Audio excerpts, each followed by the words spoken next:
Do you find yourself having more month than money? You know, that's when you get to the last 10 days of the month and you have just a few dollars left in a lot of major budget categories. We've had it happen. Let's fix it. If you don't know us, I'm Larry. I'm Hope. And we're from Under the Median, where practical frugality meets real life. Just a few days ago, we did a video. What happens if you have a $500 unexpected bill? Where's that money going to come from? And a lot of the tips that we gave in that video were all about the idea of bringing in some extra money, an extra influx of quick cash. And we heard from several of you that said, you know, I just don't know if I'm going to be able to bring in extra money. Can you tell me how to maximize what I already have in my budget? Yes, we can. And that's what this video is all about. It's not necessarily about making more money. It's about making the most of the money that you do have. First tip, ask for a loyalty discount. We've done this a lot with places that we've been involved with for a long time. We've been loyal members. So will they offer a discount along with that? Or are there any membership levels that are less than what you're currently paying every month? And speaking of paying things every month, what if you're paying double every month? Now, here's what we're thinking of in terms of paying for one thing, but paying for it twice. Let's just say, for example, that on your automobile insurance, you have a clause for roadside assistance. You can call a number, they'll come, they'll help you out, or they'll tow your car if needed. A lot of people also pay for AAA, which is basically the same service. Look through everything that you're paying for and ask yourself, is there anything that is duplicated? Can you do away with one of those services?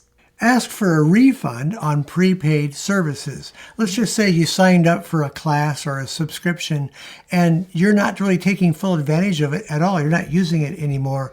Will the company allow you to have a refund because basically you haven't been using it? Now that refund may need to be prorated. So let's just say you signed up for a 12-month subscription. You've used it for 2 months. The company may say that's fine, but you're not going to get your whole amount back. You'll get 10 months of the subscription back. This next one is one of our fave things to do.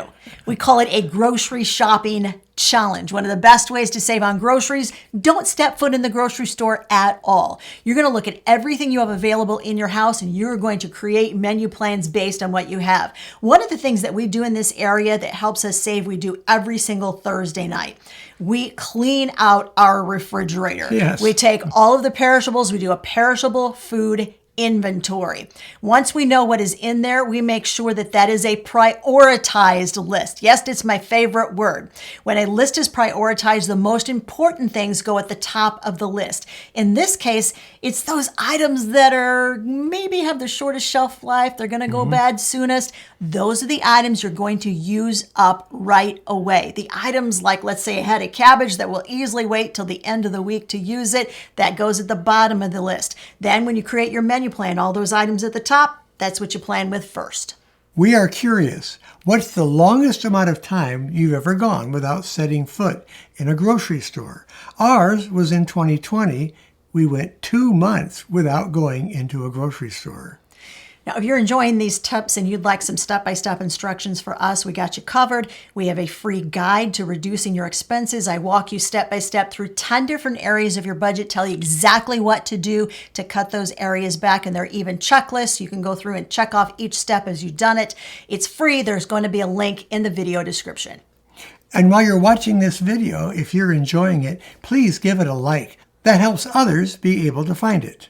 While Hope's saving on groceries, I'm planning a no-spend challenge. Now, a no-spend challenge is when you don't spend any money that you absolutely don't have to spend. Now, of course, if you have a bill that comes in, you have to pay that. But if you have money there that maybe you just go and you buy coffee with it, or you go to the store just to buy something extra that you really don't need, those are the kind of things that you can cut completely back on.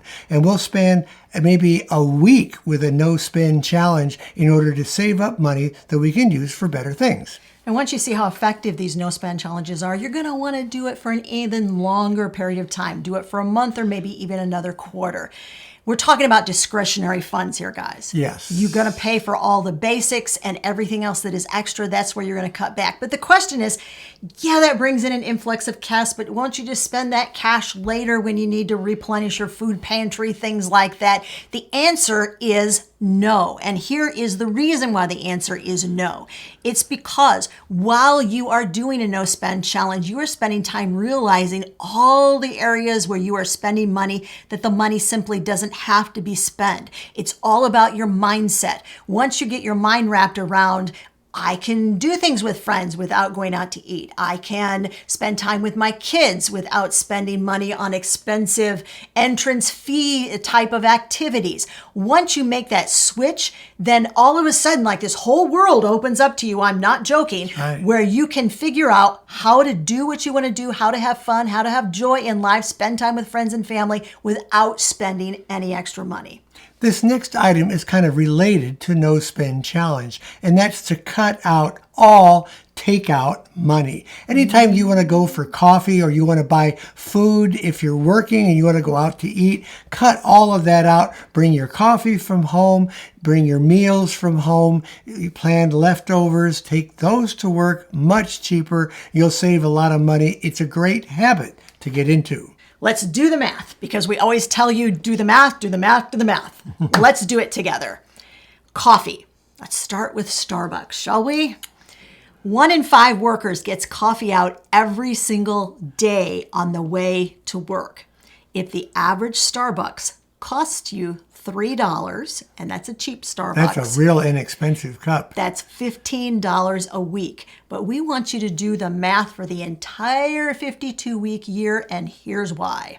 Because that $3 a day coffee just morphed into, ready, $780 a year. Take coffee from home, and you are going to save yourself an astronomical amount of money. How much money, you might ask? Over $600 a year. Let's say you go out to eat 5 times a week. That's $20 each time you go out to eat. That actually adds up to $5,200 a year. That is some serious change. Instead, take lunch from home. $2.50. You can make yourself a mighty nice lunch for $2.50 a day. But what does that really save you? Well, it's going to cost you $650 to take lunch for 52 weeks. That's 5 days a week, $2.50 per day. And that's going to cost you a little over $600 just for the supplies. Take your lunch, but what are you going to save? $4,550 a year. Let's do some breakfast math really quickly before we move on. If you eat breakfast out 5 times a week and you spend $10 on each breakfast, that's $2,600 a year.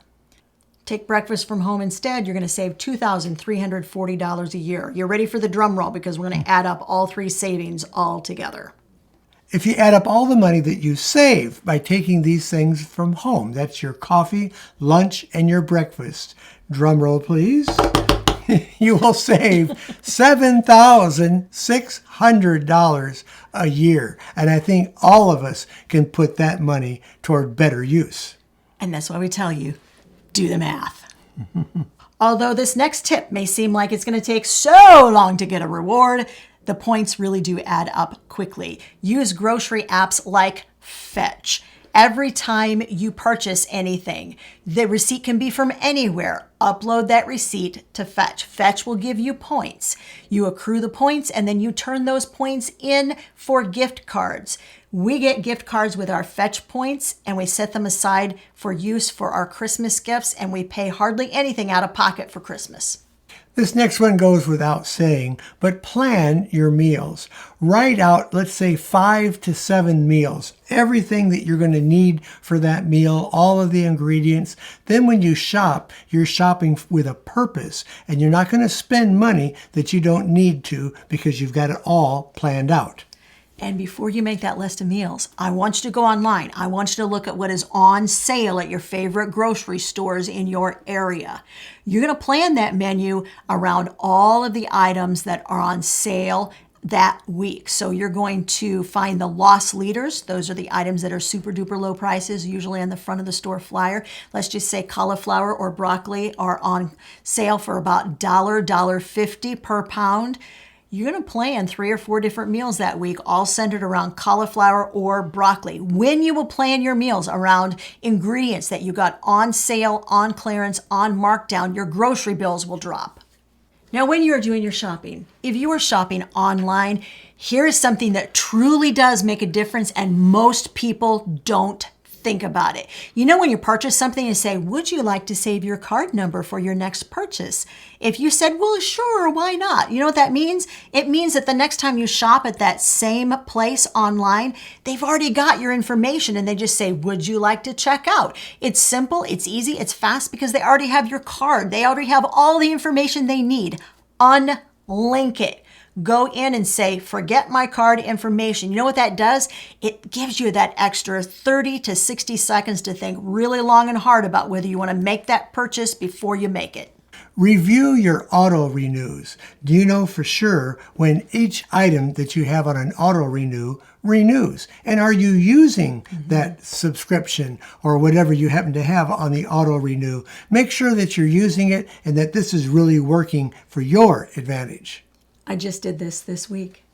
I changed the auto renew on a subscription that would have cost us $80. It didn't renew until January, but I looked at it and I thought, you know what?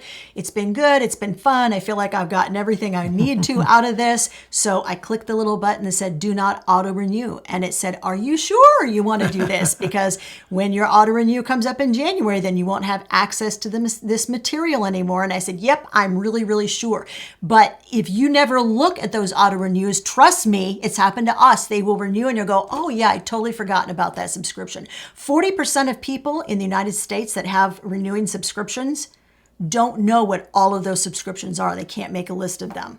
Wow. So that's money that's just slipping through the cracks. Here's an activity that has helped us a lot in the last 15 years or so. And that is to do what we call the 10% challenge. Now, when we were saving to pay cash for the home we're currently living in, that was a huge goal. And I thought the budget was pared down about as much as it could be. And Larry said, get the budget book. I feel like there's more there. And I was convinced that there was no more meat on the bone to take off, and he was right. What we did was we created this thing, which we've done over and over and over and over again, which is to look at all of our expenses and try to trim it back by just 10% per budget category. Doesn't take very long. We set a timer for 20 minutes and we get together and we brainstorm. What are different things that we haven't tried yet? What are things we've tried? It's worked real well. We want to bring that back into the mix and we want to make sure that we're doing those things. That has helped us tremendously to cut back on unexpected and unneeded expenses. This next one has to do with driving. Find a way to lower your car insurance. There's so many ways to do it without having to change your company that you're enrolled in. Let's say you're retired like us. We stay home. I don't drive back and forth to work anymore. I'm not putting the miles on the car that I used to. See if your insurance offers you a cheaper rate because you're not driving as much. Also, raise your deductibles. If your car is paid off, you don't need to keep paying for full coverage. So you can cut off a lot of coverage that way and save money. So check your auto insurance and make sure you're getting the best out of that. Also related to transportation, this is something that Larry did for several years. He took the bus from our home downtown to work and back again. It was a 30-minute ride. He loved having the time to sip his coffee, read a book on the way to and from work. And we did the math. And we keep saying do the math, but do the math. It cost him half of what it would have cost him to drive downtown and back again to take the bus. The bus fare really was very reasonable. So do the math. And if you can't take the bus or you don't have any bus service around you, see if there's somebody that lives near you that works in the same area that you do and see if you can carpool and cut the expenses. Use your library. The library offers so many services to you for free. Take advantage of all those. Find out what those services are and how many of them apply to you. You can save a lot of money by something you already pay for in your taxes. And related to borrowing from the library, borrow an item before you have to purchase it. Let's say you just need a tool to do something around the house, and it's not a tool that you're going to use very often. Go ahead and see if a neighbor has it or if a family member has that tool. Borrow it from them, use it, and then return it, and you don't have to spend any money on something that's just going to sit in your basement and collect dust. All of these tips that we're giving you are, of course, related to making the most of the money that you already have coming in every month. But if you're ready to save some money on an upcoming expense and you're looking to make a little bit more cash and make it quickly in order to pay for that expense, that's kind of what part 1 of this video series was all about. Those tips are right over there.